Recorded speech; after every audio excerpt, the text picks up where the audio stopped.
જય જય શ્રી ગોકુલેશ. વૈષ્ણવ સત્સંગમાં દસમ સ્કંદનો 10મો અધ્યાય યમલાર્જુન ઉદ્ધાર એના પર વાત કરી રહ્યા છીએ. સૌથી પહેલાં આપણે ખંડિતાનું એક પદ શ્રવણ કરીશું. સાંજ જો આવન કહ ગયે મોહન, સાંજ જો આવન કહ ગયે મોહન, બોર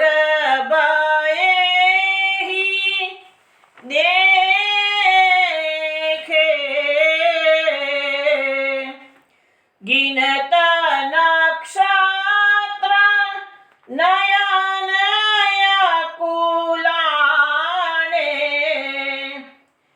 चार प्रहर मानो युग विशेखे, साज जो आवन कह गए कीनी भली जो चिन्ह मिटाए, अधर न रंग उड़े न खरेखे, कुंभन दास प्रभु भली जो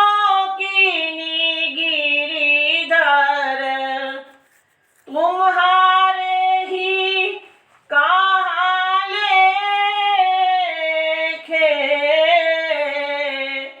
साज जो आवन कह गए मोहन, साज जो आवन कह गए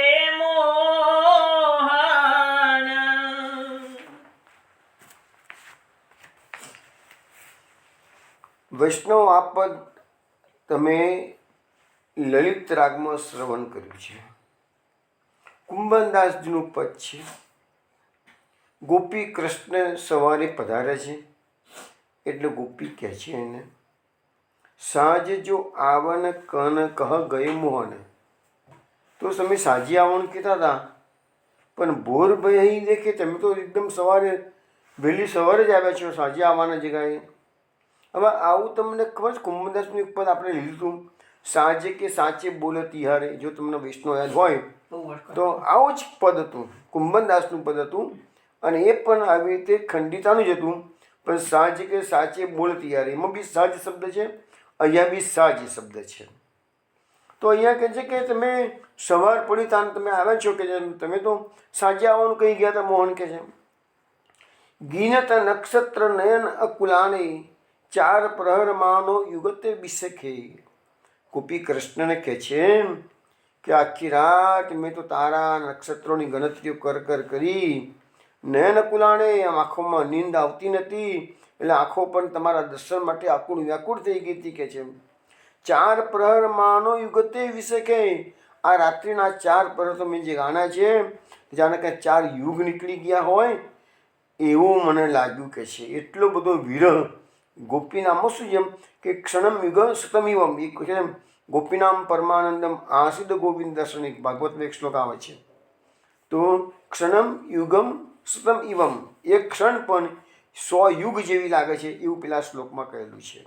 એ કુંભદાસજી પણ આ જ વસ્તુ કહે છે કે આખી રાતના 4 પ્રહર નીકળી ગયા એ ગોપીને 4 યુગ જેવા લાગ્યા છે. કીની ભલી જો ચીનો મટાએ, અધર રંગ ઉરે નખ રેંગે. ગોપી કૃષ્ણના સૌંદર્યને જુએ છે, કૃષ્ણને જોઈને કહે છે કે પ્રભુ તમે તો તમારા બધા ચિહ્નો જે છે રાત્રિ રોકાણ બીજે કર્યું છે, તો બીજી ગોપીને જે સુખ આપીને આવ્યા છો એના ચિહ્ન તમે બધા મિટાવી દીધા છે. તો તો પણ તમે પકડાઈ જાઓ છો કે છે, તમારા અધર ઉપરથી પકડાવો છો, તમારા છાતી ઉપર જે નખના ચિહ્નો છે એનાથી તમને ખ્યાલ આવે જ છે કે તમે પેલું વલ્લભાખ્યાનમાં કહે છે ને કે વિવિધ રસ સુખદાનજી, એવું એક પદ આપણે વલ્લભાખ્યાનમાં બોલે છે, છઠ્ઠું વલ્લભાખ્યાનમાં કહે છે વિવિધ રસ સુખદાનજી, તો એ લીલા મારે વનમસો જે ભક્ત માગે માનજી. તો ભગવાન સકલ વ્રજમાં પૂજ્યા વાલો વિવિધ રસ સુખદાનજી. તો ભગવાન તો વ્રજે ભક્તોના મનસો પૂર્ણ કરવા માટે રાત્રિ અનેક વ્રજ ભક્તોના ત્યાં એની જે મનોકામના હોય પૂર્ણ કરવા માટે, એટલા માટે કહે છે કે વિવિધ રસ સુખદાનજી. જે ભક્તનો જે મનોરથ હોય એ ભગવાન પૂરો કરે છે. તો કહે છે કે હવે કુંભનદાસ પ્રભુ બોલી જો કીની ગિરધર તુમારે ही कहा लेखे. ગોપી કે કૃષ્ણને શું ઠપકો આપતા કે છે એ ગિરધર તમે તો જે કરી એ ભલી કરી કે છે, તુમારે ही कहा लेखे, અમે તમને શું વધારે કહી શકીએ કે છે, તમારું તો તમારી આગળ કહેવાનું, અમારું તો કોઈ ગજું નથી કે છે વધારે કહેવાનું કે છે. સવારે તો સવારે પધારે તો કરે ને, ભલી કી નહીં કે સારું, વેલકમ, મોસ્ટ વેલકમ, પધારે તો સરસ છે. તો આવું એક સુંદર પદ કુંભનદાસજીનું છે. હવે આપણે આજે એક હિલગનું પદ પણ શ્રવણ કરીએ છીએ વૈષ્ણવ. હરિનાગર સો ને મેરો માઈ, હરિનાગર સો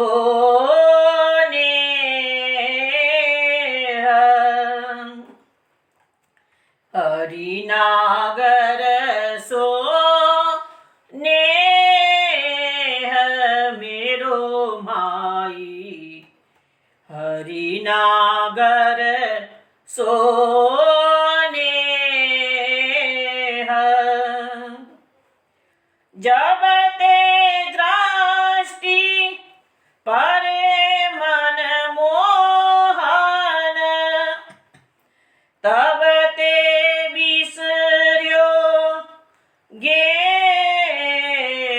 મેરો માઈ, હરિનાગર સો ને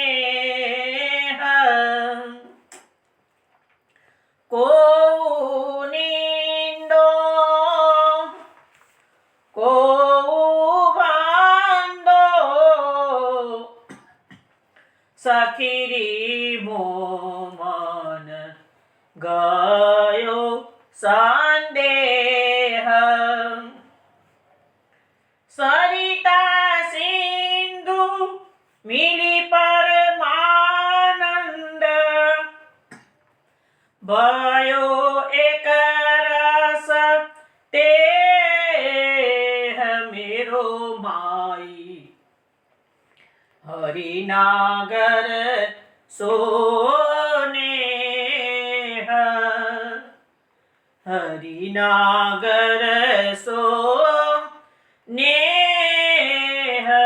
मेरो माई, हरिनागर सोने. વૈષ્ણવ આ પદ આપે આશાવરીમાં શ્રવણ કર્યું છે. હિલગના પદમાં પરમાનંદાસજી એવું સમજાવે છે આપણને કે ગોપી એમ કહે છે કે મેરો માઈ હરિ નાગર સોને. ગોપી કહે છે કે મારો તો શ્રી હરિ નાગર સાથે મારો પ્રેમ થઈ ગયો છે કે છે. કેવી રીતે થશે પ્રેમ? તો કે જબતે દૃષ્ટિ પરે મન મોહન તબટે વિસર્યો ગયા. જ્યારથી મેં એને જોઈ લીધો છે કૃષ્ણને, એ મન મોહન પર મારી દૃષ્ટિ પડી ગઈ કે છે, ત્યારથી કે છે હું બધી મારી સુધબુધ ભૂલી ગઈ છે, ઘરબાર બધું ભૂલી ગઈ છું કે છે. મારા ચિત્તમાં એ કનૈયો વસી ગયો છે. અહીંયા રૂપ માધુરી છે ભગવાનની, એની વાત છે. હવે કે છે ભગવાનની રૂપ માધુરીના કારણે ગોપી એના પ્રેમમાં તરબોળ થઈ ગઈ છે. હવે કે છે કો નિંદો કો વંદો સખીરી મોં મન ગયો સંદેહ. હવે કહે છે કે મારી કદાચ કોઈ નિંદા બી ન કરે અથવા તો કોઈ એમ કે હો તને કૃષ્ણ સાથે પ્રેમ થઈ ગયો છે તો મને કોઈ માન આપીને વંદન પણ કરે, તો વંદન કરે તોય શું અને નિંદા કરે તોય શું કે છે, મારા મનમાં હવે કોઈ સંદેહ રહ્યો નથી, હું તો કૃષ્ણને વળી ચૂકી છું, એટલે વળી ચૂકી છું, મારા મનમાં કોઈ સંદેહ રહ્યો નથી, મારો મન ગયો સંદેહ, મારો સંદેહ બધો નીકળી ગયો છે કે છે. સરિતા સિંધુ મિલી પરમાનંદ ભયો એક રસ તેહ, જેવી તે નદી સમુદ્રમાં મીળી અને એક રસ થઈ જાય છે કે છે, એવી રીતે મેં કૃષ્ણમાં મારું ચિત્ત એકાકાર કરી દીધું એમ. ચેત કૃષ્ણ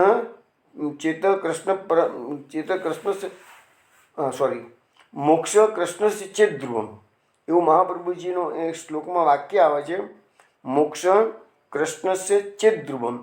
તો આપણું ચિત્ત કૃષ્ણમાં એક રસ થઈ જાય એ જ પુષ્ટિ માર્ગ વૈષ્ણવનો મોક્ષ છે. તો ગોપીજનો પણ અહીંયા એ જ વાત આપણને સમજાવી રહ્યા છે. વૈષ્ણવ આપણે દસમા અધ્યાયમાં યમલાર્જુન ઉદ્ધારની લીલામાં ગઈકાલે આપણે જે જોયું કે કુબેરના બે પુત્રો નલ કુબર અને મણિગ્રીવ એ રુદ્રના પણ અનુચર હતા, પરંતુ બહુ અહંકારી થઈ ગયા હતા, વારુની મદિરા પીને મદવાળા થઈ ગયા હતા, ગંગાજીની નજીક કૈલાસના રમણીય ઉપવનમાં સ્ત્રીઓની સાથે એ વિહાર કરી રહ્યા હતા. ત્યાર પછી બધી સ્ત્રીઓને લઈને બંને કુબેર પુત્રો ગંગાજીની મધ્યમાં પ્રવેશ કરી રહ્યો છે અને જલ ક્રીડા કરી રહ્યા હતા. હવે એ વખતે દેવશ્રી નારદજી આ મંદાકિનીના કિનારા પાસેથી પસાર થાય છે. હવે પેલી અપ્સરાઓએ જોયું કે દેવશ્રી નારદ પધાર્યા છે એટલે તુરત જ એમને શરમ આવી ગઈ, સાપ લાગે એનો ડર પણ લાગ્યો. કિનારા પર આવી અને તરત જ પોતાના વસ્ત્રો પરિધાન કરી લીધા છે. એટલે નારદજી જોઈ ગયા કે કમસે કમ અપ્સરાઓએ ભલે ખોટું કર્યું છે, પરંતુ આમન્યા મહાપુરુષની જાળવી છે. પરંતુ જે બે કુબેર પુત્રો હતા એ મદાંધ થયેલા હતા, વારુની મદિરાનો પણ મદ, પછી લક્ષ્મીનો પણ મદ અને સ્ત્રીઓના સંગમાં છે એટલે એ મદ, એ બધા મદથી છકેલા હતા. નારદજી પધાર્યા છે તો પણ આમન્યા જાળવી નથી. હવે નારદજી હવે બંને કુબેર પુત્રોને શાપ આપવાના છે. ગઈકાલે આપણે આટલા સુધી કથા આપણી આવી હતી. હવે આપણું સત્સંગ આગળ ચાલે છે. 7મા નંબરનો શ્લોક આપણે લઈશું. એમાં કહે છે કે તૌ દ્રષ્ટવા મદિરા મત્તૌ શ્રીમદાંદો સુરાત્મજો તયો અનુગ્રહાર્થાય શાપ્યમ દાસન ઇદમ જગૌ. એટલે એમ કે છે એમાં આ શ્લોકમાં કે મદિરા પીને મત્ત બનેલા, લક્ષ્મીના મદથી અંધ બનેલા તે બંને પુત્રોને જોઈને તેના ઉપર અનુગ્રહ કરવા શાપ આપતા નારદજી આ વચનો બોલ્યા. હવે જો અહીંયા નારદજી શું બોલે છે આપણે જોઈએ છીએ. પણ નારદજીએ શાપ આપ્યો છે, પણ શાપ આપતા પેલા શબ્દ શું આવ્યો? અનુગ્રહાર્થાય, અનુગ્રહ માટે. શાપ શબ્દ પણ છે અને અનુગ્રહ શબ્દ પણ છે. એક શ્લોકમાં બંને શબ્દો છે. એટલે જે ઋષિ મુનિઓ મહાપુરુષો જ્યારે કોઈના પર ક્રોધ કરે છે કે શાપ આપે છે તો પણ એમાં તો સામેવાળાનું કલ્યાણ જ હોય છે. આપણે એક્ઝામ્પલ લઈએ છીએ, સનત કુમારો જ્યારે વૈકુંઠમાં પધાર્યા, જયને વિજય દ્વારપાળ હતા, એમને રોક્યા છે. સનત કુમારે શાપ આપ્યો છે, પણ શાપની અંદર પણ અનુગ્રહ હતો. ભલે એમને 3 જન્મોનો અંતરાય પડ્યો, પાછા પછી વૈકુંઠમાં પાછું એ લોકોની પોસ્ટિંગ મળી ગયું પાછું, પણ ત્યાં સુધી ભગવાનને ખુદના અવતાર એમના ઉદ્ધાર માટે લેવો પડ્યો છે. એટલે શાપ એની સાથે સાથે અનુગ્રહ. પરંતુ જ્યારે દુષ્ટ માણસો શાપ આપે છે ત્યારે અનુગ્રહ માટે નથી કરતા, પરંતુ બદલાની ભાવનાથી, સામેવાળા દુઃખી કરવાની ભાવનાથી શાપ આપતા હોય છે. તો સંતો અને દુષ્ટો નહીં, પણ જે લોકો તપસ્વીઓ હોય છે અને એની પાસે તપની સિદ્ધિ આવી ગયેલી હોય, તો તો ક્યારેક એ લોકો શાપ આપી દે છે ક્રોધમાં આવીને, એમાં અનુગ્રહ નથી હોતો. જ્યારે મહાપુરુષો સંતો અનુગ્રહ માટે શાપ આપતા હોય છે. હવે આ મહાપુરુષજી સુબોધનીજીમાં હવે હજુ નારદજી શું બોલે છે એ આપણે જ સાંભળ્યું નથી. હવે 8મા શ્લોકથી નારદજીની સ્પીચ શરૂ થશે. હવે નારદજી જે બોલવાના છે એ લગભગ હજુ 13 શ્લોકોમાં શાસ્ત્રોના સિદ્ધાંતો નારદજી સમજાવશે. નારદજી બંને કુબેર પુત્રોનો શાપ આપશે તો પણ એની પહેલાં એ બંને કુબેર પુત્રોને પોતાનું જે થિંકિંગ છે નારદજીનું કે ભાઈ શાપ હું શા માટે તમને આપી રહ્યો છું, તમે શું ભૂલો કરી છે, શું દોષો કરે છે, તો એ ભલે અત્યારે નારદજી કુબેર પુત્રોનું શ્રવણ કરાવી રહ્યા છે. શાપ આપતા પહેલાં જસ્ટિફિકેશન આપે છે, શાપ પછી આપશે જસ્ટિફિકેશન આપે છે. તો એ જસ્ટિફિકેશન કુબેર પુત્રો તો નથી, પરંતુ આપણા બધા વૈષ્ણવ માટે છે કે ભાઈ તમારે જીવનની અંદર આટલી આટલી વસ્તુ જોવી જોઈશે, નહીં તો પછી તમારી પણ આવી ગમે તેવી યોનિમાં જવાનો વારો તમારો પણ આવી શકે છે. તો એ આપણે એક એક શ્લોક અને સાથે સાથે સુબોધનીજી એ સમજવાનો પ્રયત્ન કરીએ. હવે આ જે શ્લોક હજુ વચન નારદજીના શરૂ થયા એની પહેલાં જે વસ્તુ કીધી છે એમાં મહાપ્રભુજી શું સમજાવે છે. મહાપ્રભુજી આપણને એમ કહે છે કે આ બંને કુબેર પુત્રોએ મદિરા પીધી હતી અને મત્ત બન્યા હતા, એટલે એનું જે કાર્ય છે ને એ અસુર જેવું કાર્ય છે.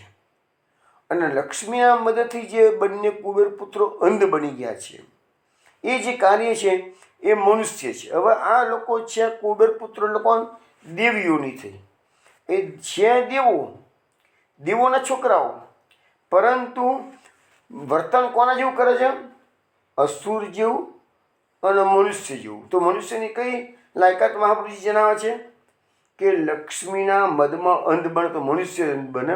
દેવો પાસે તો દિવ્ય ભોગો છે, કોઈ દિવસ દેવો એમાં મદ દેવોને મદ થતો નથી. અને જ્યારે જ્યારે મદ થયો હોય ત્યારે ભગવાને બધા દેવોને સીધા કરેલા જ છે. આપણે વાતો ઘણી વખત થતી હોય છે એવી.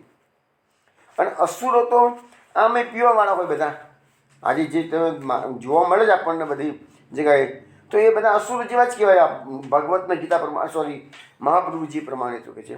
એટલે એટલા દેવોના પુત્ર કુબેર પુત્રો અસુર જેવા થયા અને મનુષ્યનું બંનેના દોષો એ નામો આવી ગયા છે. હવે આપણા શાસ્ત્રો શું કહે છે, અત્યંત નિર્દિતૈ દોષૈ જંતુ સ્થાવરતામ ભજેતમ. શાસ્ત્રોના સિદ્ધાંતો આપણે આ ભાગવતના સત્સંગના માધ્યમથી સમજવાનો પ્રયત્ન કરીએ. જો સમજીશું ને તો આપણને પણ ચાણક લાગશે કોઈ ખોટું કાર્ય કરતાં પહેલાં કે ભાઈ આપણના મહાપુરુષજી ના પાડે છે, આપણા શાસ્ત્રો ના પાડે છે.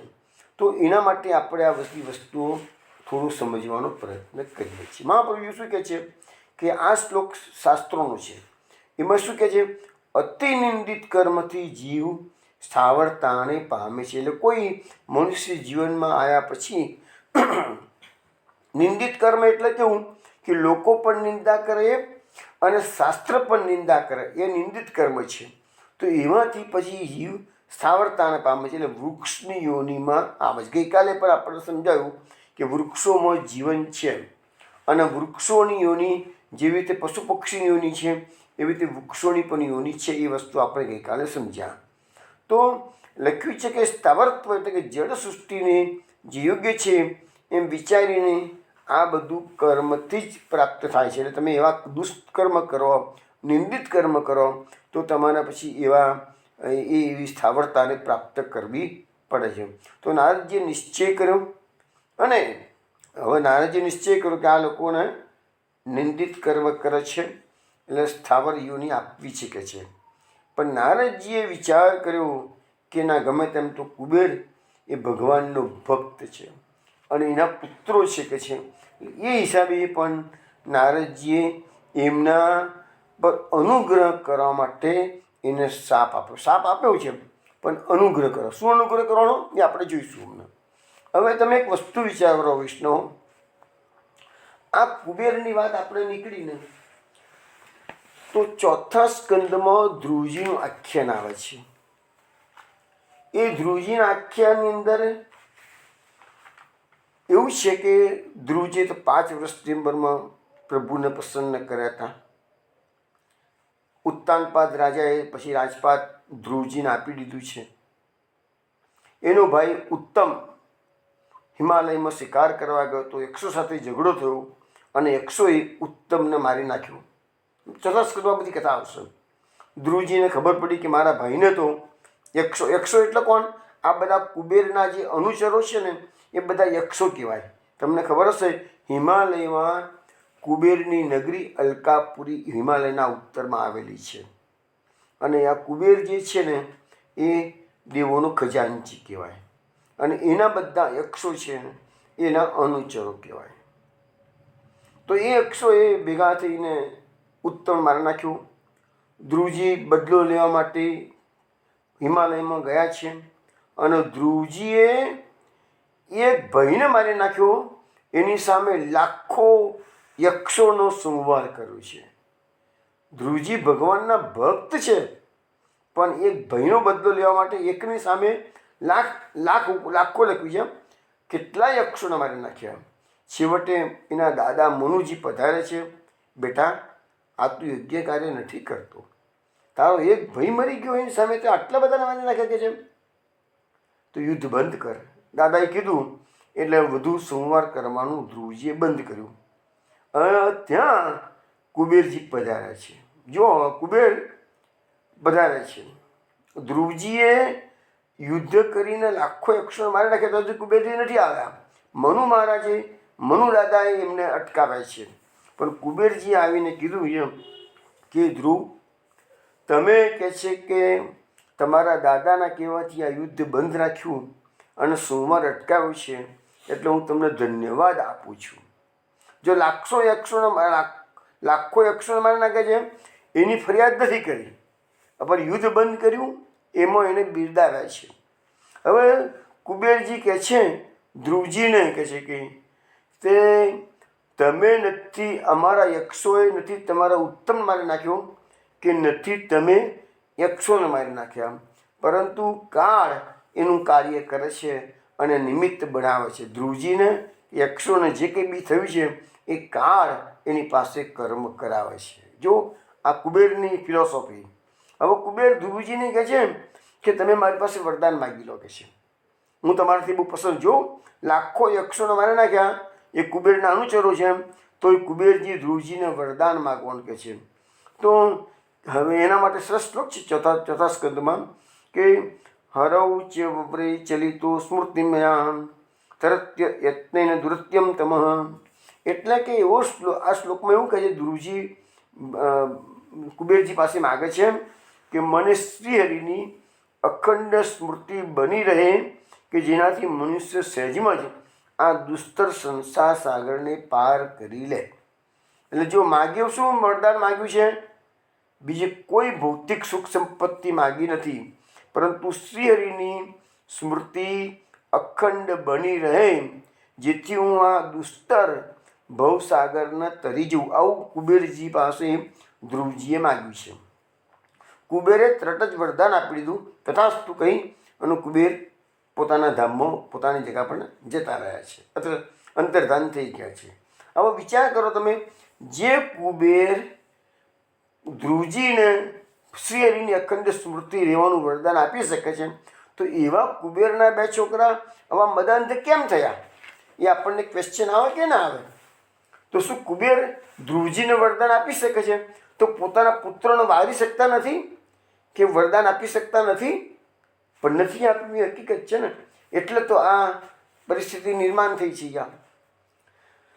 તો હવે સવાલ આવ્યો કે નારદજી જે કુબેરજી કશું નથી કરી શક્યા.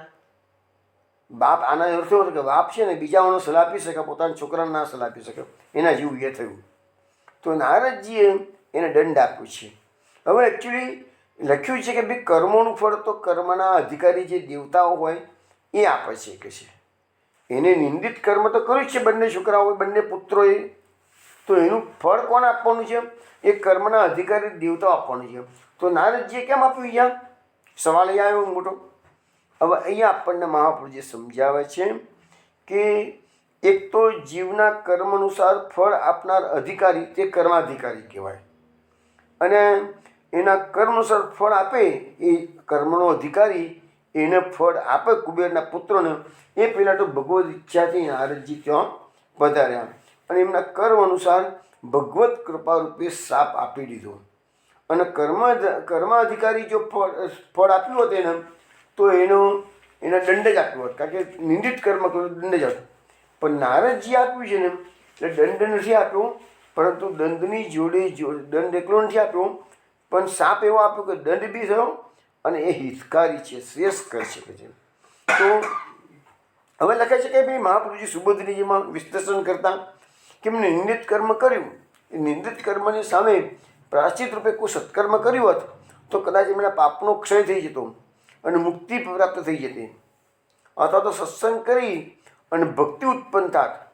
તો પછી નારદજીએ શાપ શા માટે આપ્યો? મહાપુરુષજી પ્રશ્ન પૂછે છે. તો એનું શંકાનું નિવારણ મહાપ્રભુજી આપણને આપે છે. એમાં લખે છે કે જે લક્ષ્મીના મદમાં અંધ થયેલા છે એને સત્કર્મ કે સત્સંગ એના માટે દુર્લભ છે. મહાપ્રભુજીના લખવા મુજબ જે લોકો લક્ષ્મીના મદમાં છકેલા છે એ લોકોના સત્સંગ ગમતો હોતો નથી. સત્સંગમાં એ લોકોમાં સત્સંગ દુર્લભ છે, કારણ કે બેસી જ ના શકે સત્સંગ. એવું અહીંયા મહાપ્રભુજી આ સુબોધનીમાં સમજાવે છે. હવે નારદજી જે 13 શ્લોકોમાં શાપ આપતા પહેલાં જે 13 શ્લોકો બોલે છે અને થિયરી સમજાવવા શાસ્ત્રની અને પોતાના શાપનું જસ્ટિફિકેશન આપે છે, એ એક એક શ્લોક આપણે જોઈએ છીએ. મહાપ્રભુજી સુબોધની જોઈએ છે અને એના પર આપણે સમજવાનો પ્રયત્ન કરીએ. કારણ કે મેં પહેલાં પણ સમજાવેલું છે કે શ્રીમદ ભાગવતમાં કથાના માધ્યમથી વ્યાસ મહર્ષિએ શાસ્ત્રોના જે ગૂઢ સિદ્ધાંતો છે એ આવરી લીધા છે. ગીતાજીની અંદર શ્રી કૃષ્ણ ભગવાને અર્જુને સીધી થિયરી આપી, સીધા શાસ્ત્રના સિદ્ધાંતો આપ્યા. ગીતામાં કોઈ કથા નથી. પણ ભાગવતમાં શું છે કે ભાગવતમાં જે ફળ ગીતામાં નથી એ ફળ ભાગવતમાં છે. આપણે એ વસ્તુ સમજ્યા હતા પહેલાં કે શેરડીના રસમાંથી મીઠાઈ બનાવીએ તો ન બને, પણ શેરડીના રસમાંથી ગોળ કે ખોળ બને તાને એ મીઠાઈ બને છે.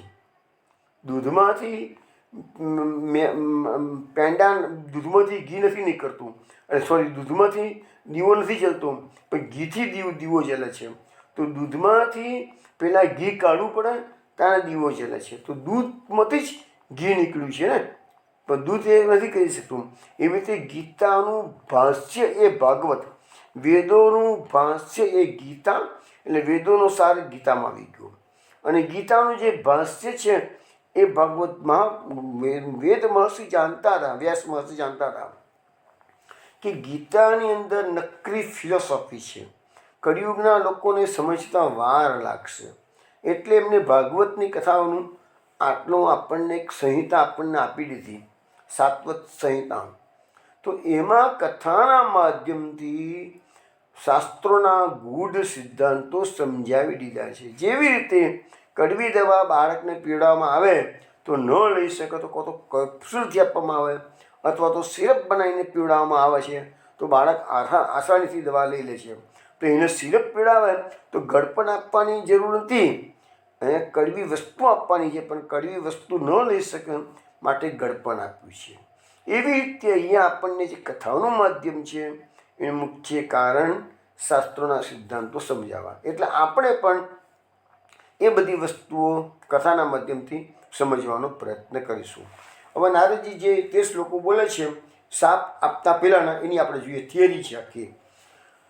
નહીં અન્યો જુસતો જોસ્માન બુદ્ધિ ભરંસોરજો ગુણ શ્રીમદાભિજાત્યાદિ યત્ર શ્રી સ્ત્રી દૂત માત્સવ. શ્રી નારદજી હવે કહે છે કે લક્ષ્મીના મદથી ઉત્પન્ન સ્ત્રી સંગ, જુગાર અને મર્યાદા પાનના દોષ. હવે જો અહીંયા લક્ષ્મીનો મદ આજકાલ સર્વત્ર એવરીવેર તમને જોવા મળશે. જેની પાસે પૈસો આવ્યો એટલે એને એમ જ લાગશે કે હું કંઈક છું આખી દુનિયામાં, કોઈ એક વ્યક્તિ વાત કરે બધાની આ જોયું. તો લક્ષ્મીની જોડે અહીંયામાં આ શ્લોકમાં આપણને 3 દોષો બતાવ્યા છે લક્ષ્મીના. કયા? તો સ્ત્રી સંગ. જ્યારે માણસની પાસે વધુ પડતો પૈસો આવી જાય છે ત્યારે એને વ્યભિચાર કરવાનું મન થઈ જાય. બીજું જુગાર, સટ્ટો ખેલતા હોય છે આજકાલ બધા. આ જુગાર સટ્ટો એ પણ બહુ કોમન છે. સ્ત્રી સંગ બહુ જ કોમન છે. અને ત્રીજું છે મદિરાપાન, એ પણ બહુ જ કોમન છે. આજે જોવા મળે જ છે તમને બધી જગ્યાએ. જેટલા હાઈ લેવલના માણસો હોય એ બધાના ત્યાં લગ્ન થતા હોય તો આ બધું લગભગ મદિરાપાન થતું જ હોય છે.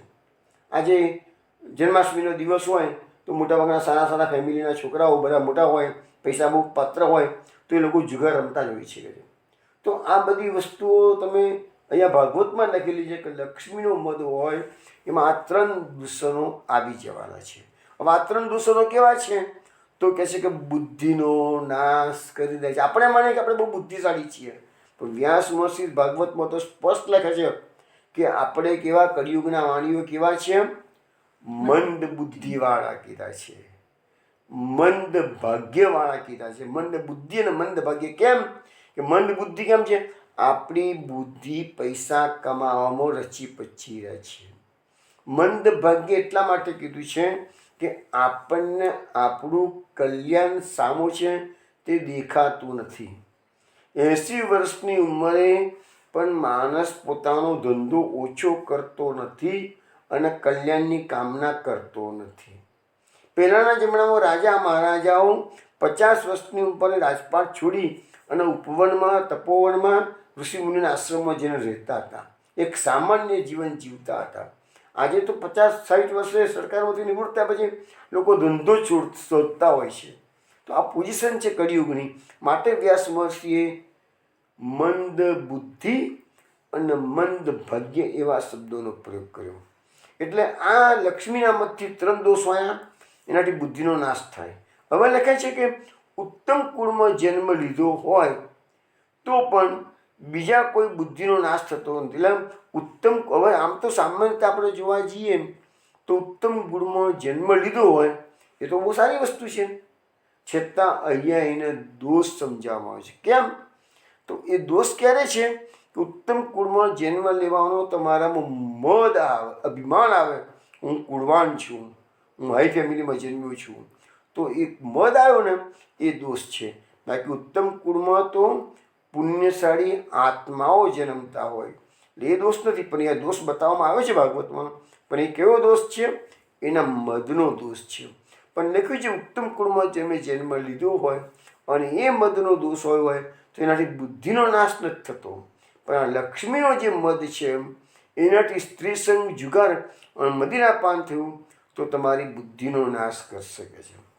હવે મહાપ્રભુજી સુબોધનીજીમાં આ શ્લોકની સુબોધનીજીમાં કહે છે કે સન્માર્ગે ચાલવું અને સત્સંગ કરવો એ બંને કાર્ય સદબુદ્ધિથી થાય. હવે બુદ્ધિનો નાશ જો થઈ ગયો હોય, તમે જો થિયરી બરોબર સમજવા પ્રયત્ન કરજો વૈષ્ણવો. બુદ્ધિનો જો પહેલાંમાં લક્ષ્મીનો મદ આવ્યો એટલે 3 દોષો આવ્યા. બુદ્ધિનો નાશ કરી નાખશે 3 વસ્તુ. કો તો મદિરાપાન, કો તો જુગાર, કો તો સ્ત્રી સંગ. બુદ્ધિનો નાશ કરી દીધો. મહાપ્રભુજી કહે છે કે તમારા સન્માર્ગે ચાલવું હોય અને સત્સંગ કરવો હોય તો સદબુદ્ધિ જોઈએ છે. હવે પહેલાંમાં જો બુદ્ધિનો નાશ થઈ ગયો હોય તો સદબુદ્ધિ કેવી રીતે આવવાની છે? આવે જ નહીં. એટલે લક્ષ્મીનો મદ જેનામાં આવ્યો એનામાં સદબુદ્ધિ ક્યારેય આવે જ નહીં. એને સત્સંગમાં બેસવાનું મન થાય નહીં. આવું આપણને મહાપ્રભુજી સમજાવે છે. હવે આ સદબુદ્ધિ જે ભગવાન આપણે ને બુદ્ધિ પ્રેરક કૃષ્ણસ્ય પાદ પદ્મ પ્રસિદ્ધ એ શ્લોક આપણે બધા બોલતા હોઈએ છીએ, બરાબર છે. તો એ સદબુદ્ધિ માટે 3 વસ્તુ બાધક છે એવું મહાપ્રભુજી સુબોધનીજીમાં જણાવે છે. કઈ 3 વસ્તુ બાધક છે? તો એક તો એમ લખે છે કે નિષિદ્ધ વિષયો ચિત્તમાં રહેતા જ્ઞાનનો બાધ કરનારા છે. એટલે વિષય ભોગમાં સ્ત્રી મુખ્ય છે. એટલે પહેલા શ્લોકમાં વિષયોને સ્ત્રી કહ્યા છે. એટલે તમારા જે સદબુદ્ધિમાં જે બાધક આવે છે એમાં એક તો વિષય ભોગ એટલે સ્ત્રી. કેમ? તો તમારા ચિત્તની અંદર આ બધા વિષયો ઘૂસી જશે તો તમારા ચિત્તમાં જ્ઞાનનો ઉદય થવા દેશે નહીં. બીજું જે છે ને એ દોષ કયો છે? જુગારનો દોષ છે. એક તો સ્ત્રીનો દોષ આવ્યો હવે બીજો જુગારનો દોષ. આ જુગારનો દોષ શું કહે છે? કે જ્ઞાનનું આપણામાં જે જ્ઞાન છે ક્યારે છે? ચિત્તમાં રહે છે. એટલે જ્ઞાન ચિત્તમાં છે, પણ ચિત્તનો જો નાશ થઈ ગયો તો પછી જ્ઞાનનો નાશ થશે. અને ચિત્તનો નાશ તો જુગાર રમત. એટલે જે લોકો જુગાર રમે છે એ લોકોના ચિત્તનો નાશ થાય. અને ચિત્તમાં નાશ થાય એટલે ચિત્તમાં રહેલા જ્ઞાનનો પણ નાશ થાય. અને જ્ઞાનનો નાશ થયો એટલે એ લોકોના લક્ષ્મીના મદનું આ એક પરિણામ જોવા મળે. ત્રીજો વસ્તુ બતાવી છે કઈ છે? તો મદિરા છે. આ ત્રણ વસ્તુ સદબુદ્ધિમાં બાધક છે: સ્ત્રી, જુગાર અને મદિરા. તો મદિરા શું છે? મદિરાથી તમારામાં જે ચિત્તમાં જ્ઞાનના વિરુદ્ધના બીજા વિચારો છે, અજ્ઞાન, મોહ, એ મદિરા બધાનું હરણ કરી લે છે. એટલે તમે મદિરા પીનારો માણસને દુનિયાભરનું અજ્ઞાન હોય છે અને મોહજનિત એનામાં બધી વિચારો આવી જતા હોય છે. અમે મહાપ્રભુજી સમજાવે છે વિશેષમાં કે આ ત્રણેય દોષો લક્ષ્મીના મદથી થયેલા છે. એટલે ટૂંકમાં મેઇન વસ્તુ છે કે મેઇન જે પ્રોબ્લેમ છે આ બધાનો, એ કુબેરના પુત્રનો જે દોષ થયા એનું મુખ્ય કારણ સ્ત્રી સંગ તો હતો જ. અહીંયા જુગારની વાત નથી આવતી, પણ મદિરાપાન અને સ્ત્રી સંગ બે તો આપણે ભાગવતમાં બતાવી જ છે. પણ અહીંયા જે આપણને જુગારનું વિશેષ બતાવ્યું છે એ જનરલ બતાવવામાં આવેલું છે. હવે કહે છે કે મહાપ્રભુજી એક્ઝામ્પલ આપે છે કે જળાશયમાં કોઈ પોલી નળી મૂકી હોય અને તમે પાણી ખેંચી લે ને, તો એવી રીતે વિષયોમાં જે મન આકર્ષિત થયેલું ઇન્દ્રિયોમાં, તો એની બુદ્ધિની ચેતનાને એ હરી લે છે કે છે. અને એટલે કે જે વિષયોનું સેવન એ બુદ્ધિનો નાશ, સ્ત્રી સંગથી બુદ્ધિનો નાશ થાય છે. એ જે વાત મહાપ્રભુજી સમજાવે છે એ આપણને આ રીતે સમજાવે છે. અમે કહે છે કે લક્ષ્મીના મદથી અંદરના અને બહારના બંને પ્રકારના દોષો ઉત્પન્ન થાય છે. માટે એ લક્ષ્મીના મદવાળાને સદબુદ્ધિ ક્યારેય આવતી નથી. મહાપ્રભુજી આ સમજાવવા માટે એક સુંદર કારિકા પર મૂકી છે. શું કહે છે કારિકામાં? વિદ્યા મદો ધન મદસ તથૈવાભીજનો મદ એતે મદા મદાંધાનંત એ વહી સતામ દમાન. એટલે મહાપુરુષજી સમજાવે છે કે વિદ્યાનો મદ, ધનનો મદ અને ઉત્તમ કુળમાં જન્મ લેવાનું મદ તો મદથી અંધ થયેલા પુરુષો માટે છે. એટલે જે લોકો, જે પુરુષો છે ને, એ લોકોમાં 3 પ્રકારના મદ આવવાની શક્યતા વધી જાય છે. તો વિદ્યાનો મદ, જે બહુ વિદ્વાન છે એને મદ આવ્યા વગર રહે જ નહીં. પછી ધનનો મત તો બહુ જ, તમને કહો આજે તમે ચારે બાજુ જોવા જાઓ ને તો ધનનો મત તો જોવા મળે જ છે. અને ઉત્તમ કુળમાં, કોઈ કહું ઉત્તમ કુળમાં જન્મ છું, અમે કુળવાન છીએ, એ જે મત છે એ બધા પુરુષો એનાથી બધા અંધ બની જાય છે કે છે. પણ જે સત્પુરુષો છે એના માટે તો મદનો ઊંધો શું થાય? દમ. મદનું વિરુદ્ધ કરો તો દમ થયો. તો દમ એટલે સંયમ, ઇન્દ્રિય નિગ્રહ. તો સત્પુરુષો એ મદને નથી સ્વીકારતા, પરંતુ એનાથી ઊંધું દમને સ્વીકારે છે. દમ એટલે ઇન્દ્રિયનો નિગ્રહ એટલે કે સંયમ. હવે અહીંયા મહાપ્રભુજી સમજાવે છે આ કારિકામાં મેં 3 પ્રકારના મદની વાત કરી છે. પણ વચ્ચે મહાપ્રભુજીએ ધનનો મદ મૂક્યો. એટલે ધનનો મદ જ મોટામાં મોટું દૂષણ છે એ મહાપ્રભુજી સમજાવે છે. આપણે આ સ્ત્રી સંગ અને ધનનો મદ એના પર તો ભાગવતમાં પણ ઘણી વસ્તુ લખાઈ ચૂકેલી છે. એમાંની થોડીક વસ્તુઓ હું અત્યારે આપણને સમજાવવાનો પ્રયત્ન કરીશ. ભાગવતના શ્લોકોના આધારે એમાં જે વસ્તુ સમજાવવામાં આવી છે એના આધારે. તો અમે અહીંયા મહાપુરુષજી એમ કહે છે કે 2 ઘરોની વચ્ચે કોઈ ઘર આવેલું હોય અને વચ્ચેનું ઘર જો અચાનક આગ લાગે તો એ આગની અસર આજુબાજુવાળા 2 ઘરોને થવાની કે નહીં થવાની? થવાની છે. તો એવી રીતે ધનનો મદ તમારામાં આવી ગયો તો પછી ઓટોમેટિકલી વિદ્યાનો મદ બી તમારામાં આવશે અને ઉત્તમ કુળમાં જન્મ લેવાનો મદ પણ આવશે. જો ઉત્તમ કુળમાં જન્મ લીધો હોય તો અને વિદ્યા સંપાદન કરેલું હતું, પણ ધનનો મદ આવ્યો હોય તો વિદ્યાનો મદ પણ આવશે, ઉત્તમ કુળમાં જન્મ લેવાનો મદ પણ આવી જશે. હવે કહે છે કે મહાપ્રભુજી સમજાવે છે કે સર્વહેતુઓ પ્રાપ્ત કરાવનાર કાયા, વાણી અને મન છે. માણસને જે ભક્તિ કરવાની છે, કોઈ પણ કાર્ય કરવાનું હોય તો 3 વસ્તુ આપણે સમજાવી છે વારંવાર: કાયાથી, વાણીથી અને મનથી. તો આમાં જે સ્ત્રી છે, જે લોકો સ્ત્રી સંગમાં ફસાયેલા છે, એ લોકોને કાયાનો નાશ કરનાર છે, એટલે કાયા એમની નબળી પડી જશે. પછી જુગાર જે લોકો રમે છે એનાથી જુગારમાં અસત્ય બહુ આવે, અને અસત્ય આવે એટલે વાણીનો નાશ કરનારું છે. અને ત્રીજું છે બુદ્ધિનો નાશ કરવા માટે આસવ એટલે મદિરા. મદિરા જે છે એ તમારી બુદ્ધિનો નાશ કરશે, એટલે એ તમારું મન નબળું પાડી દે શકે છે, મનનો નાશ થશે. તો આ લખ્યું છે. હવે આપણે ભાગવતના પ્રથમ સ્કંદમાં જ્યારે આપણે હતા ત્યારે જે અધર્મના જે 4 ચરણની વાત કરી હતી, અને પરીક્ષિતે કલિયુગના જે પહેલાં સ્ટાર્ટિંગમાં 4 સ્થાન આપેલા એ કયા હતા? તો દ્યુત, મદ્યપાન, સ્ત્રી સંગ અને હિંસા. તો પછી એને પાછું સોનું માગ્યું, સુવર્ણ માગ્યું પાછું. આ ચારે ચાર વસ્તુ કેવા છે? અધર્મના પાયા છે. ધર્મના પાયા ભાઈ આપણે જોયા ના, આ અધર્મના પાયા છે. એટલે લક્ષ્મીનો મદ હોય તો બધા દોષો ધીરે ધીરે આવવાના છે અહીંયા. પરંતુ આ જે સુબોધનીજીમાં જે લેખક છે એ સમજાવે છે કે આ સ્ત્રી સંઘની જે વાત છે એ કયા સ્ત્રી સંઘ? જે નિષિદ્ધ આચરણવાળો સ્ત્રી સંઘ છે, એ જે વિવાહિત સંસ્કારથી સંપન્ન થયેલી સ્ત્રી સાથે સંગ થતો હોય તો એનો અહીંયા કોઈ વાદ બતાવવામાં આવ્યો નથી. પરંતુ એમાં પણ શાસ્ત્રોની કેટલીક મર્યાદાઓ આપવામાં આવેલી છે કે ગ્રસ્ત જીવનની અંદર સ્ત્રી સંગ છે એ નિંદિત નથી. પરંતુ દાખલા તરીકે આપણે કશ્યપના દીતિની કથા સાંભળેલી છે. તો દીતિએ સંધ્યાકાળે કશ્યપ પાસે કામ સુખની આશા માગણી કરી હતી, તો નિંદિત હતું.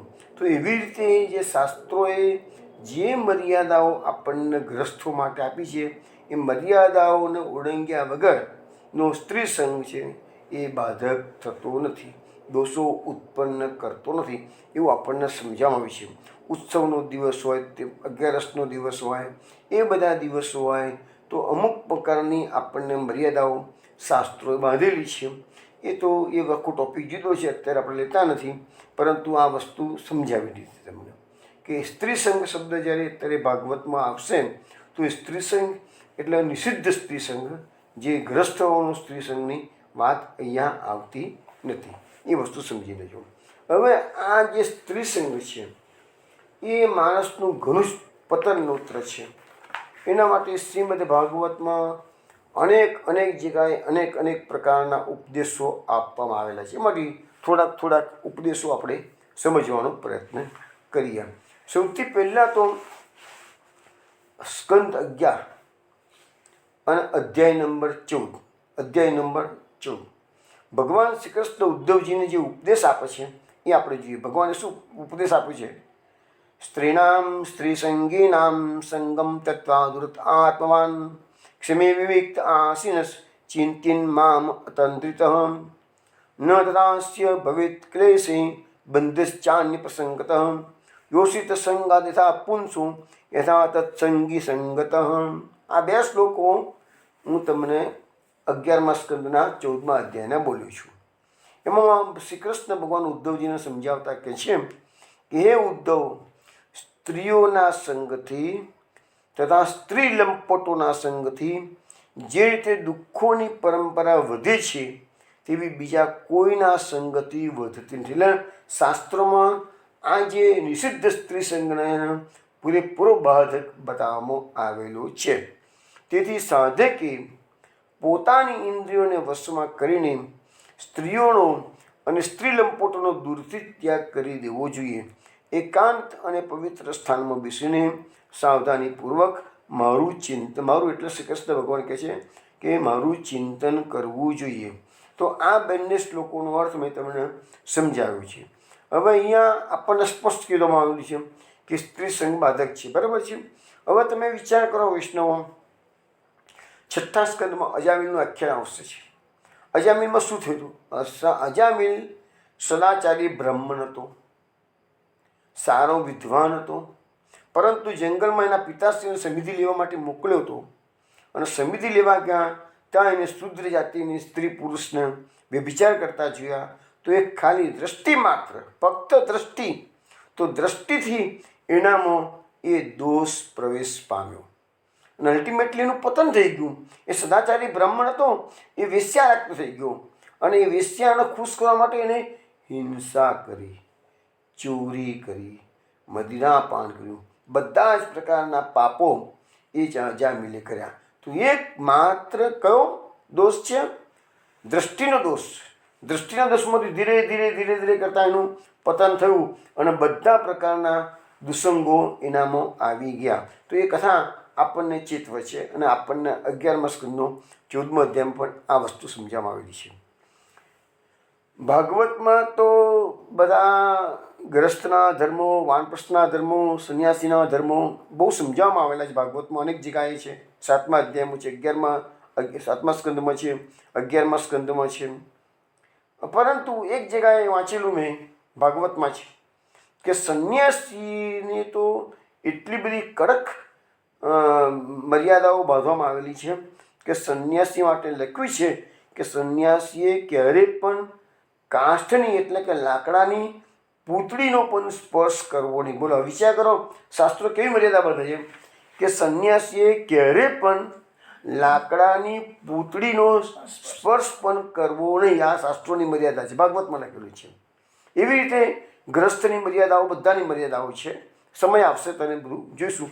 અત્યારે તમને એટલું કહું કે આપણા ગુજરાતમાં કવિ નાનાલાલ થઈ ગયા, એને પણ આ બાબતમાં કહેલું છે કે સૌંદર્ય શોભે છે શીલથી, ને યૌવન શોભે સંયમ વડે. એટલે આ બધી મર્યાદાઓનું તમે પાલન કરશો તો જવાનીની અંદર જે સંયમ છે એ બહુ અગત્યનો છે. આપણે જે લોકો ઉચ્છૃંખલ બધા બની ગયા હોય અને કે અમે ફ્રી માઇન્ડના થઈ ગયા છીએ અને એમાં જ બધા દૂષણો આવે છે, આજે ખબર નથી પડતી. એ બધી ખબર ક્યારે પડે છે?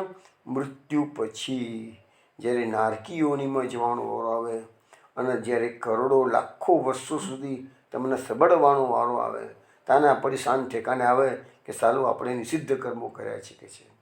તો એ વસ્તુ આપણા શાસ્ત્રો શા માટે છે? આટલા બધા મહાપુરુષો પૃથ્વી પર ભગવાન સમય સમયે શા માટે મોકલે છે? એ છે કે કળિયુગના માનવીને ચેતવવાના છે કે બેટા તમે આમાં ફસાશો નહીં. આ તમને અત્યારે દેખીતું સુખ લાગે છે, પણ હકીકતમાં દેખીતું સુખ નથી, પરંતુ આ મહાન દુઃખ છે. વિવેકાનંદનું ચરિત્ર મેં વાંચ્યું હતું.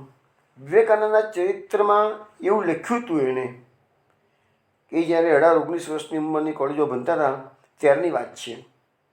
કહે છે કે કલકત્તા, આટલું મોટું સિટી કલકત્તામાં એમનો જન્મ થયેલો.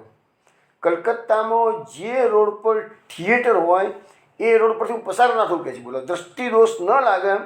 વિવેકાનંદ જેવા યોગીએ આ વસ્તુના ચરિત્રમાં લખી છે કે જે રોડ પર થિયેટર આવેલું હોય એ રોડ ઉપરથી હું પસાર ના થવું કહે છે. દ્રષ્ટિ દોષ ના ઘૂસે એના માટે આટલી બધી કડકાઈ, આટલી બધી મર્યાદાઓ આ મહાપુરુષો રાખતા. કારણ એ ઊંચાઈએ જે મહાપુરુષો ઊંચાઈએ પહોંચ્યા છે એ એમને નથી પહોંચ્યા. આપણે ત્યાં એક કહેવાય છે, કહેવત છે, ઇંગ્લિશમાં એક કહેવત છે, if money is lost nothing is lost, if health is lost something is lost, but if character is lost everything is lost.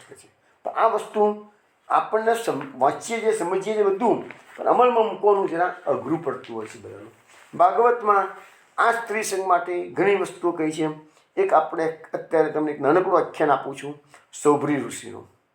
સૌભરી ઋષિએ કેટલી મોટા તપસ્યા કરી જમુનાજીના કિનારે, અને એટલા એના ડરથી, સૌભરી ઋષિના તપશ્ચર્યાના ડરથી ગરુડજી ક્યારે પણ એક કાલિય નાગનો જે ધરો હતો ને ત્યાં આવી શકતા નહોતા. અને કાલિય નાગને ખબર હતી કે આ સૌભરી ઋષિનો સાપ છે, એટલે એ કાલિય નાગ અહીંયા ગરુડ આવી શકશે નહીં અને મને મારી શકશે. કથા બહુ લાંબી છે, અત્યારે શોર્ટમાં જ કહું છું તમને. પણ એ જ સૌભરી ઋષિ જે આવો સાપ આપી શકે છે, આટલી મોટી તપસ્યા કરનારા છે, એનું પતન થવાનું હશે તે એક દાડો જમુનાજીના કિનારે તો તપસ્યા કરતા હતા. જળમાં ઊંડા જળમાં રહીને તપસ્યા કરી છે આ સૌભરી ઋષિએ. પણ એ માછલીનો પ્રસંગ જોયો અને ત્યાં સૌભરી ઋષિના મનમાં કામનો પ્રવેશ થયો. લગ્ન કરવાની ઈચ્છા થઈ. જો આટલો મોટો તપસ્વી છે, એને લગ્ન કરવાની ઈચ્છા થઈ ગઈ છે. એટલે સીધા એ જગતના રાજા હતા, માંધાતા પાસે જાય છે રાજા માંધાતાની 50 છોકરીઓ હતી, 50 રાજકુમારીઓ હતી. એને રાજાને કીધું, રાજા તારી 50 કુંવરીમાંથી ગમે તે કુંવરી સાથે મારે લગ્ન કરી આપ. રાજા જાણતા હતા ઋષિ તો શરીર પર કરચલીઓ વળી ગઈ છે, માથાના વાળ સફેદ થઈ ગયેલા છે, તપશ્ચર્યાથી શરીર દુર્બળ થઈ ગયેલું છે, અને મારી કુંવરીઓ તો બધી સ્વરૂપવાન સૌંદર્યવાન છે, એ કેવી રીતે એને પસંદ કરી શકે છે? પણ જો ના પાડે તો સાપ આપી દે ઋષિ તો. એટલે રાજાએ કીધું કે ઋષિને કે એક કામ કરો ને, અંતઃપુરમાં તમે જાઓ, 50 કન્યાઓ તો બિરાજે છે, તમને જે ગમે લઈ લો કે છે, અથવા જે કન્યા તમારું વરણ કરીને જો લગ્ન કરી દો કે છે. સૌભરી ઋષિ સમજી ગયા કે રાજાના મનમાં શું છે. આ કે તો ગમે તે તપસ્વી બ્રાહ્મણ હતા, એટલે એને એકદમ પોતાનું કન્યાઓના અંતઃપુરમાં દાખલ થતાં પહેલાં પોતાનું સ્વરૂપ એકદમ બદલી કાઢ્યું ને એકદમ ખૂબ જ હેન્ડસમ કહી શકાય એવા સૌંદર્યવાન યુવાન પુરુષનું શરીર ધારણ કરી દીધું. એમને તપસ્યાના બળે બધું કરી શક્યા, પણ કામના આવેગને રોકી નથી શક્યા. જે ઈચ્છા થતી લગ્નની એ ઈચ્છાના આવેગને રોકી નથી શક્યા, પણ સૌંદર્યવાન સ્વરૂપ એમને ધારણ કર્યું. અને પછી અંતઃપુરમાં દાખલ થયા તો 50 કન્યા કહે છે, આ મારો પતિ, આ મારો પતિ, પેલો કે આ મારો પતિ, હું મને પહેલાં નક્કી કર્યું, હું એને પહેલાં વરી શકે છે. 50 કન્યાઓ લડો ઝઘડવા મળી. સૌભરી ઋષિ કે તેમ ચિંતા ના કરો, હું 50 સાથે લગ્ન કરું છું કે છે. અને જે ઋષિ તપસ્યા કરતા હતા એ ઋષિ ગ્રસ્થાશ્રમમાં ફસાયા, અને 1-2 લગ્ન નહીં 50 લગ્ન થયા. પણ એનું તપસ્યાનું બળ કેવું હતું તો 50 કન્યાઓના 50 રાજમહેલ બનાવી દીધા, 50ના ત્યાં બધી ભોગ સામગ્રી પોતે મૂકી દીધી, અને દેવોને પણ દુર્લભ એવી તો એની પાસે બધી શક્તિઓ સિદ્ધિઓ ત્યાં હતી. અને એક વખત માંધાતા જોવા જાય છે કે મારી છોકરીઓ રાજના આશ્રમમાં દુઃખી છે કે સુખી જાય જીવું, ત્યાં ત્યાં જઈને જીવો છે એનો વૈભવ, તો કહો આવો વૈભવ તો મારી પાસે પણ નથી કે છે, એવો તો મારી દીકરીઓ વૈભવ ભોગવી રહી છે કે છે. પણ એ જ સૌભરી ઋષિ અને ઘણો જ ભોગ ભોગ્યો. દરેક સ્ત્રીને 100 દીકરા થયા. એમનું કુટુંબમાં 5000 કુટુંબ કબીલો મોટો થઈ ગયો. ત્યાંના પછી એમની શાન ઠેકાણે આવી. સૌભરી ઋષિ હવે પશ્ચાતાપ કરે છે, આટલા બધા ભોગો ભોગવ્યા પછી અરે અરે મારું પતન થઈ ગયું. કેમ પતન થયું? દ્રષ્ટિદોષ, માછલીનો એક નાનકડો પ્રસંગ, માછલીનો પ્રસંગ, દ્રષ્ટિદોષ, માત્ર દ્રષ્ટિદોષ. જો અજામિલ દ્રષ્ટિદોષ, સૌભરી ઋષિ દ્રષ્ટિદોષ. તો આ દ્રષ્ટિદોષ એ જ મોટા મોટું. એટલા માટે તો જે સંયમ કીધું છે કે યૌવન શોભે છે સંયમ વડે, એ સંયમ એટલા રાખવાનો છે. પિક્ચરો જોતા હોય, સિરિયલો જોતા હોય, આ મોબાઈલમાં આટલું બધું ખરાબ આવતું હોય, એ બધો દ્રષ્ટિદોષ જ ઊભો કરે છે, જે અલ્ટિમેટલી મનમાં વિકાર ઉત્પન્ન કરે. આપણને જે કે કળિયુગ ફેલાઈ ગયો, તો એટલે જ કળિયુગ ફેલાયેલો છે. હવે સૌભરી ઋષિને પસ્તાવો થયો. એટલે સૌભરી ઋષિ શું કહે છે? હવે સંગમ તયેત મિથુન વર્તિનામ મુમુક્ષું સર્વાત્મન વિસૃજેત બૈરેન્દ્રિયાણી એકેશ્ચરણ રહસી ચિત્તમ અનંતમીશે યુંજિત તદ્વતીસુ સાધુસુ ચિત્ત પ્રસંગ. આ સૌભરી ઋષિ કહે છે. શું અર્થ થાય છે એનો? સૌભરી ઋષિનો પશ્ચાતાપ થાય છે કે મેં મોટી ભૂલ કરી જીવનની અંદર કે છે. જેને સૌભરી ઋષિ જે શ્લોક બોલે છે એનો અર્થ એવો થાય છે, જેને મોક્ષની ઈચ્છા હોય તેને ભોગી પ્રાણીઓનો સંગ છોડી દેવો જોઈએ. એક ક્ષણ માટે પણ પોતાની ઇન્દ્રિયોને બહિર્મુખ ના થવા દેવી જોઈએ. તે યોગ્ય એકલો જ રહેવો અને એકાંતમાં પોતાના ચિત્તને સર્વશક્તિમાન ભગવાનમાં જ પોરવી દેવું. અને જો સંગ કરવાની જરૂર જણાય તો ભગવાનના અનન્ય પ્રેમી નિષ્ઠાવાન ભક્તોનો સંગ કરવો. આ વસ્તુ મહાપુરુષે પણ આપણે સમજાવીએ કે સંગમ સર્વાત્મના ત્યાજ્યમ, સંઘનો સદંતર ત્યાગ કરો. પણ જો તમે સંઘ છોડી શકો તેમ ના હો તો ઉત્તમ ભગવતીઓનો સંઘ કરો, એવું આપણને મહાપુરુષે સમજાવે છે. આ ભાગવતમાં પણ આ શ્લોકમાં પણ એ જ સમજાવે છે. આવું જ ભાગવતમાં 9મા સ્કંદમાં જે સૌભરી ઋષિનું આખ્યાન છે ને, એવું બીજું આખ્યાન છે યયાતિ ચરિત્ર છે. યયાતિના ચરિત્રમાં પણ સેમ વસ્તુ છે કે યયાતિને 2 પત્નીઓ છે, શર્મિષ્ઠા, દેવયાની. દેવયાની જે શુક્રાચાર્યની પુત્રી છે, અને શર્મિષ્ઠા તો વૃષપર્વા રાજાની છોકરી છે, પણ આવી છે દાસી તરીકે, પત્ની તરીકે નથી આવી. પણ છતાં યયાતિ રાજાએ બંને પાસે સંબંધ કેળવ્યો. છેવટે યયાતિને શુક્રાચાર્યનો શાપ નડ્યો છે કથા લોબી છે એ વખતે શાંતિ જોઈશું, અત્યારે ટૂંકામાં કહી દઈશું બધું. તો કહ્યું તો વૃદ્ધ થઈ ગયા. અકાળે યયાતિ રાજા ભર જવાનીમાં અકાળે વૃદ્ધત્વ પામ્યા. કરગર છે શુક્રાચાર્ય કહે છે સારું સારું, તારા 5 દીકરામાંથી કોઈ એક દીકરો પોતાની જવાન આપી દે તો તારું વૃદ્ધત્વ તું એને આપી દે કે છે. તો યદુ રાજા છે જે આપણા ભગવાન શ્રી કૃષ્ણના જે પૂર્વજ યદુવંશ કહીએ છીએ આપણે, યદુ રાજાએ ના પાડી દીધી, હું મારી જવાની ભક્તિ કરવા માટે છે, હું તમારી વૃદ્ધાવસ્થા લઈ લઉં તો ભક્તિ ક્યારે હું કરીશ પછી કહે છે.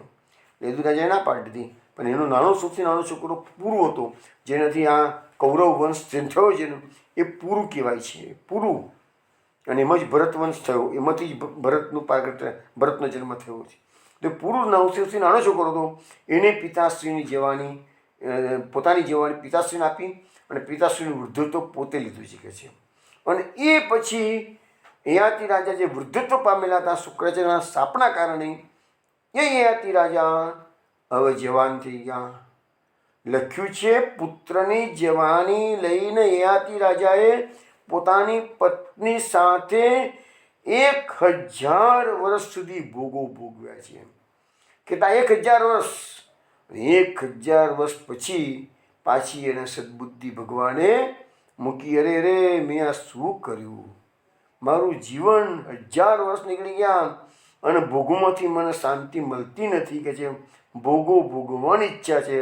અને ભાગવતમાં એક સુંદર શ્લોક મૂકવામાં આવેલો છે, તમે પણ આ બધા શ્લોકો સાંભળ્યો હશે કદાચ. ન જાતું કામ કામાનામ ઉપભોગેન સામ્યતિ હવિષા કૃષ્ણ વર્તમેવમ ભૂય એવા બી વર્તતે. એના માટે એવું કહેવાય છે કે અગ્નિની અંદર જેટલી તમે ઘીની આહુતિઓ આપશો એટલો અગ્નિ વધુને વધુ પ્રજ્વલિત થશે.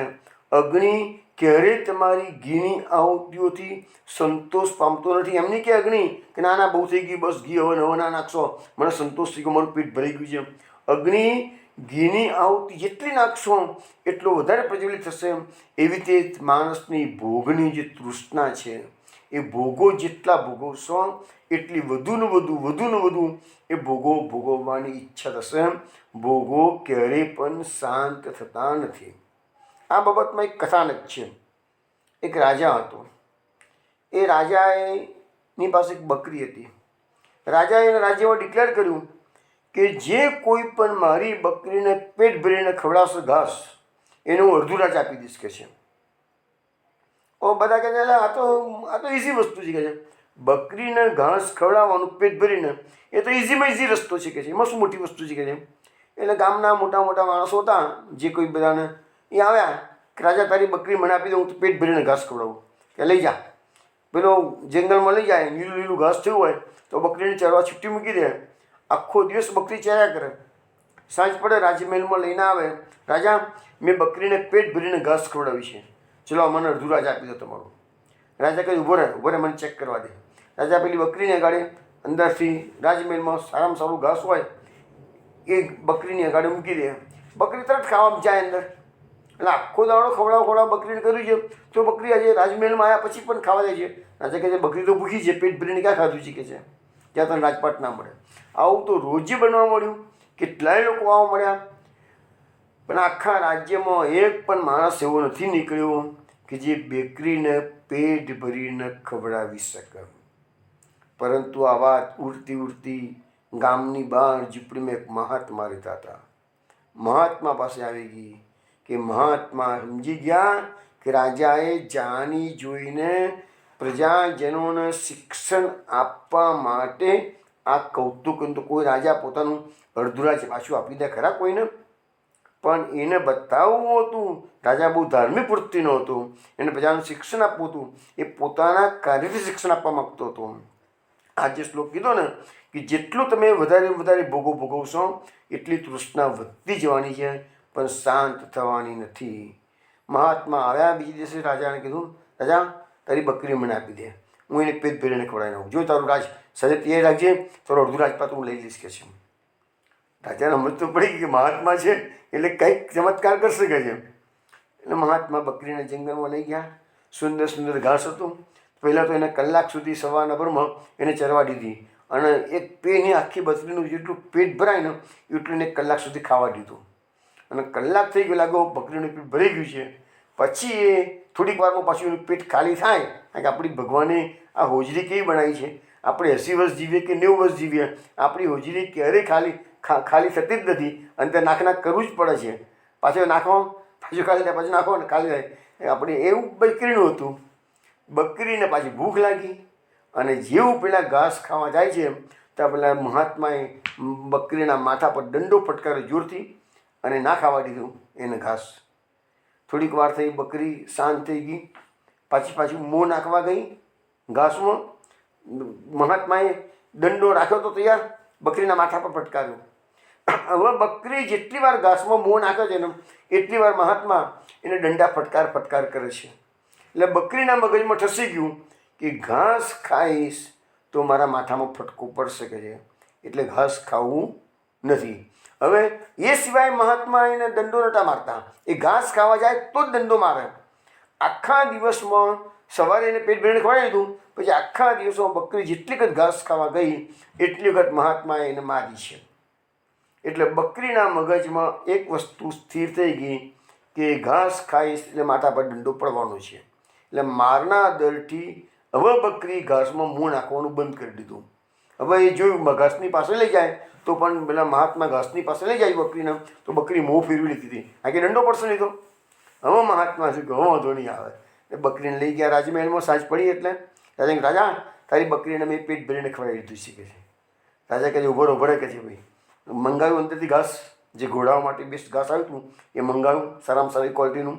બકરીના મોઢા આગળ મૂક્યું તો બકરી તરત જ મોં ફેરવી લીધું, કારણ કે જાણતી હતી પટકો પડશે હમણાં જ કહે છે. તો તરત બકરીએ મોં ફેરવી લીધું.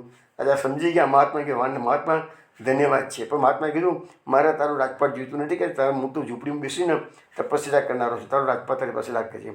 પણ આ કથા તમારા પ્રજાજનોને શિક્ષણ આપવા માટે છે કે ભોગો ભોગવવાથી ક્યારેય શાંતિ થતી નથી.